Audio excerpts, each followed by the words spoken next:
பாகிஸ்தானில் திடீரென ராணுவம் குவிக்கப்படுவது சாதாரண செய்தி அல்ல. அதுவும் முக்கிய ராணுவ தலைமையகம் அமைந்துள்ள ராவல்பிண்டியில் ஏன் இந்த நடவடிக்கை? அதன் பின்னணியில் என்ன இருக்கிறது என்ற கேள்வி இப்போது பரபரப்பான பேசுபொருளாகியுள்ளது.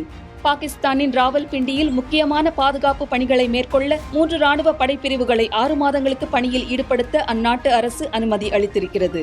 உள்துறை மற்றும் போதைப்பொருள் கட்டுப்பாட்டு அமைச்சகம் வெளியிட்ட உத்தரவின்படி இந்த நடவடிக்கை மேற்கொள்ளப்பட்டுள்ளது. ராணுவ ஆட்சி பல ஆண்டுகளாக நிலவிய வரலாற்றை கொண்டது பாகிஸ்தான். அங்கு பாதுகாப்பு அச்சுறுத்தல்கள் அதிகரித்துள்ள சூழலில் இந்த நடவடிக்கை முக்கியத்துவம் பெற்றுள்ளது. எனினும் எந்த குறிப்பிட்ட அச்சுறுத்தல் அல்லது சம்பவத்தை தொடர்ந்து ராணுவம் குவிக்கப்படுகிறது என்பதை அரசு வெளிப்படையாக தெரிவிக்கவில்லை. ஆகஸ்ட் 21, 2026 அன்று பிறப்பிக்கப்பட்ட இந்த உத்தரவு பாகிஸ்தான் அரசியலமைப்பின் 245வது பிரிவின் கீழ் பிறப்பிக்கப்பட்டுள்ளது.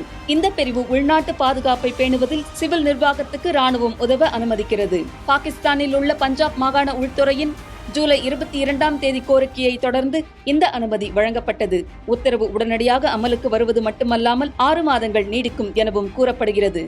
ராவல்பிண்டி மாவட்ட நிர்வாகத்துக்கு விரும்பத்தகாத சூழ்நிலை அல்லது எதிர்பாராத சம்பவங்களை மேற்கொள்ள ராணுவம் உதவும் என தெரிவிக்கப்பட்டுள்ளது.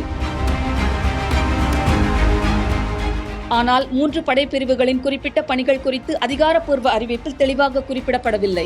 இந்த நடவடிக்கை ராவல்பிண்டியில் கூடுதல் முக்கியத்துவம் பெறுகிறது. ஏனெனில் அந்நகரில் தான் பாகிஸ்தான் ராணுவத்தின் தலைமையகமான GHQ அமைந்துள்ளது.